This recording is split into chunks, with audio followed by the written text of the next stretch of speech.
Ito po yung resort na kalapit nung 9.2 hectares. Ganito rin po ang itsura nung property kapag nalinisan. Dito naman po siya banda sa unahan. Nandito po ang daan. Ito po yung barangay road na papunta dun sa property.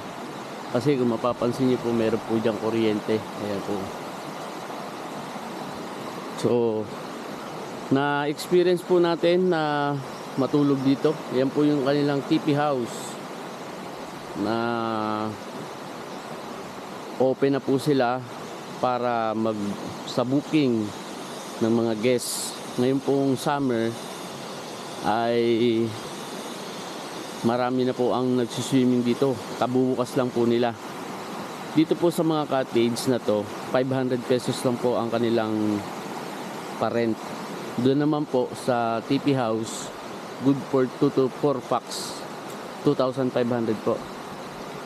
Ito yung palabas po ng National Highway. Magmula po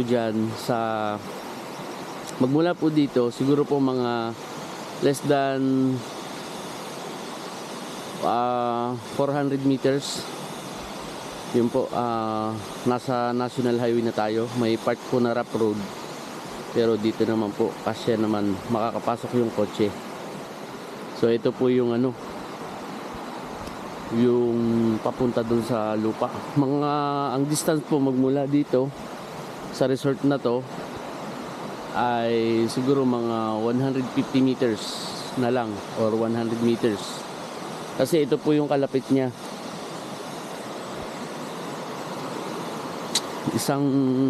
Yun po ay may titulo.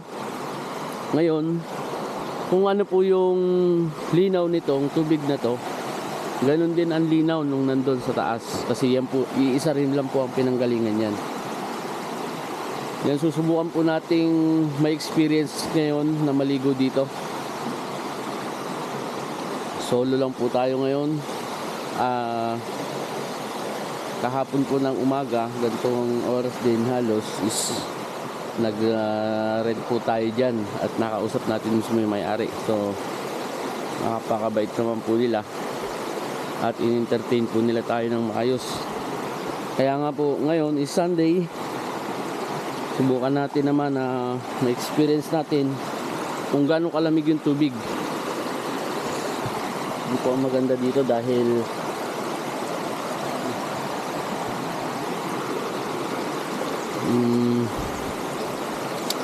pwede tayong maligo ng unlimited sa ganito kagandang tubig. So yan po yun, magsiswimming po tayo. Nalaglag yung sabon. Ito.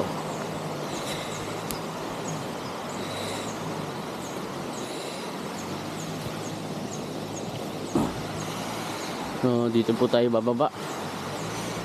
Bukan natin dito.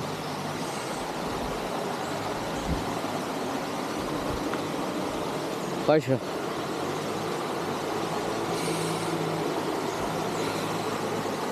Ayan, meron po silang nagme-maintain. Ito po yung mismong may-ari nandito. So ngayon ay napakaganda po ng tubig na to. Napakalinaw.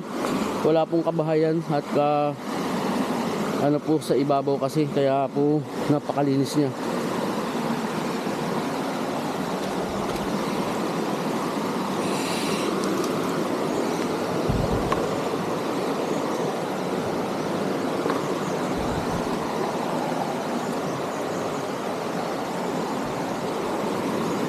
Yun pong 9.2 hectares, tatlo po ang titulo niya. Yung isa po 3.6, yung isa po 3.4. Tapos meron pong 2 hectares na naka mother title pa. Pero yun po ay may front din po dito sa malinis na tubig na ganito. Ang presyo po nun ay 100 pesos ang asking. Lahatan po yun kasi gusto nila mabili lahat, kasi po yung isa lang po ang naka-front sa ganitong river. The rest po, yung dalawa na titulo, nandun po sa may pa-overlooking view. Yung maganda naman po nun, kabundukan na overlooking view sa dagat. Kasi po, dito po sa area, sa resort na to, paglabas po natin ng National Highway, andyan na po yung mga beach resort. Sa kabilang kalsada po, andyan po yung dagat. Andyan lang po.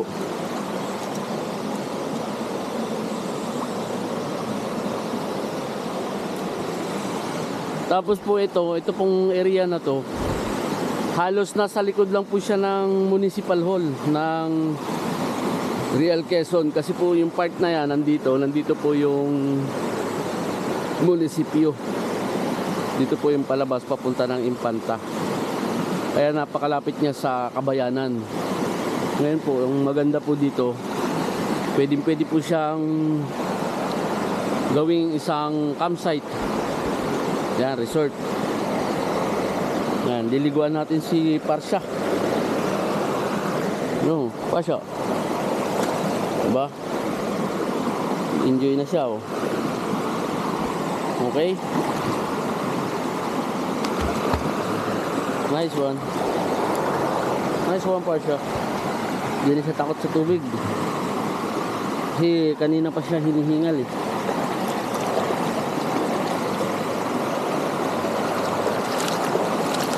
Okay? Halhal ka ng halhal, eh. Hindi ngayon, oh.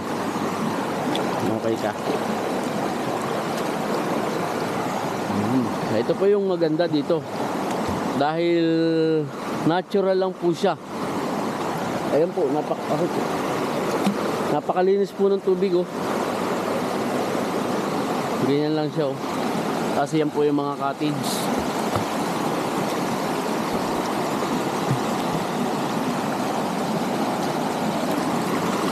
Pasyo, lubog ka dito. Meron po tayong video nun. Yung link po ng mga video na ating pong iba-vlog, yung vlog doon sa 9.2 hectares ay nandito sa description ng ating vlog na ito. Kalina po.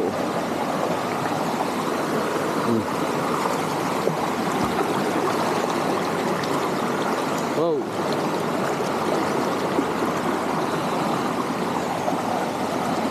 Ayun lang po. Pasya. Nice one.